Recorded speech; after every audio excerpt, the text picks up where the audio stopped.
인류는 불을 발견하고 수많은 것들이 달라졌으며 사람이 조금이라도 편한 생활을 할 수 있도록 개발되고 많은 물건들이 만들어지고 있습니다. 우리는 이것을 발명이라고 부릅니다.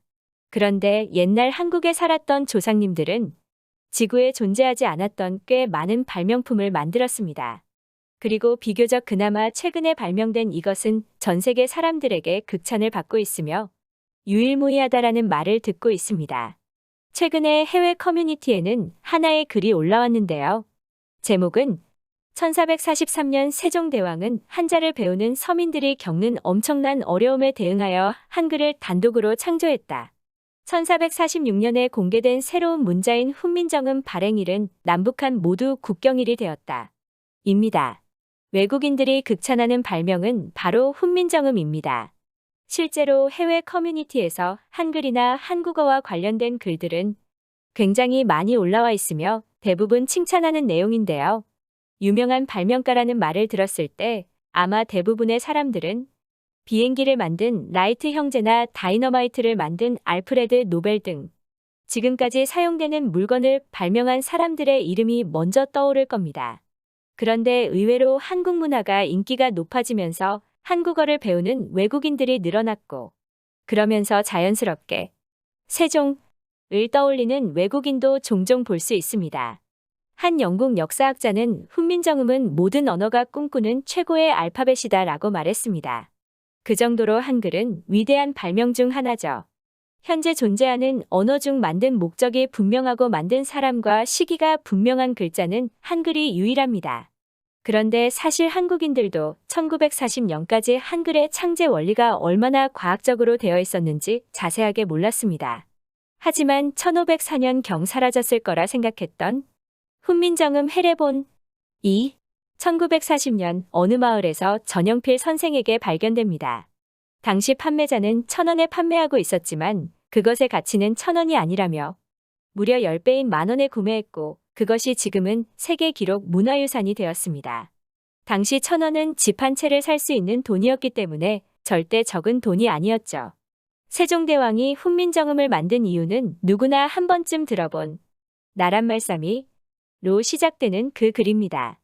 우리나라 말이 중국과 달라 말과 글이 서로 맞지 않아 어리석은 백성이 말하고자 하는 것이 있어도 그러지 못하는 사람이 많구나.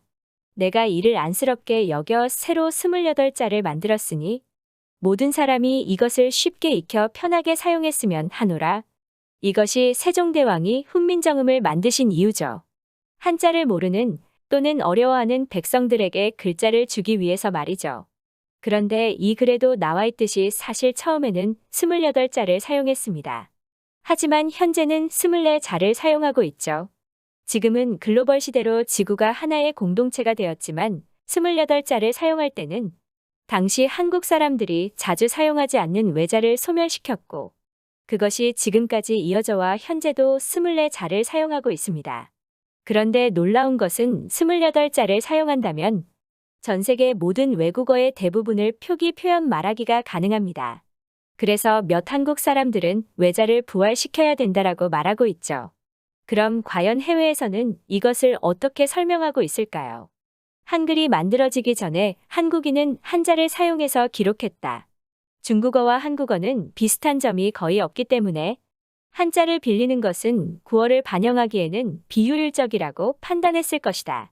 또한 명나라는 세종대왕이 한글을 창조하고 있을 때 막 중국에서 권력을 잡았는데 이후 한자의 발음을 바꾸어 한국인들이 새로운 표준 발음을 배우는 것을 어렵게 만들었다. 때문에 문맹률도 높았다. 그래서 지배층은 한자를 배우는 것은 권력과 특권의 상징이 되었다.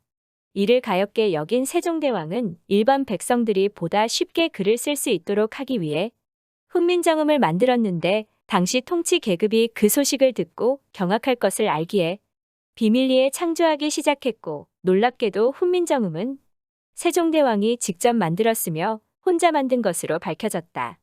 이후 현재는 훈민정음은 한글로 표기하고 있다. 여기까지가 해외 사전에서 훈민정음을 소개하는 내용이었습니다. 한글은 정말 위대하고 필요하며 놀라운 발명인 것 같고 세종대왕은 천재라고 밖에 설명할 수 없네요. 그럼 외국인들은 한글에 대해서 어떻게 생각하는지 해외 반응 알아보겠습니다. 한글의 시초는 세종이 아니라 일본에서 만들다 버린 언어 중 하나이. 그것에 약간의 수정을 거친 게 지금의 한글이다. 아무래도 일본 사람이 처음 만들었기 때문에 우수한 글자라고 생각하지만 이후 언어의 체계를 만든 것은 한국인이기 때문에 지금 한국어는 엉망이야. 일본과 한국의 언어를 배운 사람은 어느 나라 언어가 우수한지 확실하게 알 수 있다. 지혜로운 사람은 일주일이 되기 전에 일본을 떠나지만 그렇지 못한 사람은 그들과 친해진다. 일본에서 일주일 이상 살고 있는 내 생각이야. 나는 똑똑하지 못한 사람이거든. 교육은 매우 중요해. 이를 아는 사람은 극히 드물지만 징기스칸이 몽골인 최초로 글과 과학을 구현했기 때문에 매우 성공적이었지. 이것을 정말 좋아하거나 관심이 있다면 한국 드라마 뿌리 깊은 나무를 보는 게 좋을 거야. 이것을 발견하고 나는 굉장히 기뻤어. 나는 이 드라마를 보는 걸 추천하지 않아. 일화를 보게 되면 너의 넷플릭스 첫 화면은 모두 한국 역사 드라마와 로맨스물로 꽉 차버릴 거야. 킹덤도 마찬가지지만 세종대왕은 한국 역사에서 가장 위대한 두 왕 중 한 명으로 다른 많은 업적을 갖고 있어. 그는 과학기술 농업의 발전에 있어서 황금기를 갖게 했다. 그는 사회적 계급보다는 공적에 따라 사람들을 임명했고 그는 사람을 보살피기로 유명했어. 1426년 세종대왕은 출산한 여성에게 100일의 출산 휴가를 줬으며 남편들에게는 30일의 육아휴직을 주었다.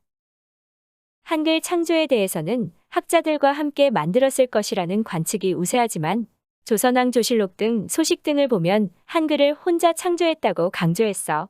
세종은 1446년에 한글의 기원과 목적 설명을 제공하는 서문을 썼다. 유명한 첫 번째 단락은 나란말싸미로 시작한다. 나는 북한과 한국이 같은 언어를 사용하고 있는지 서로 말이 통하는지 궁금하다. 영상을 봤을 땐 다른 언어처럼 들렸거든. 나는 케이팝을 별로 좋아하지 않지만 엄마가 케이팝에 완전히 빠져 있어. 그녀는 가끔 내게 세종은 언어를 만들었는데 너는 이미 있는 언어조차 모르면 되겠어? 라며 공부하도록 유도하고 있다. 그래서 나는 세종을 안 좋아해. 미국은 아직도 출산휴가가 존재하지 않아.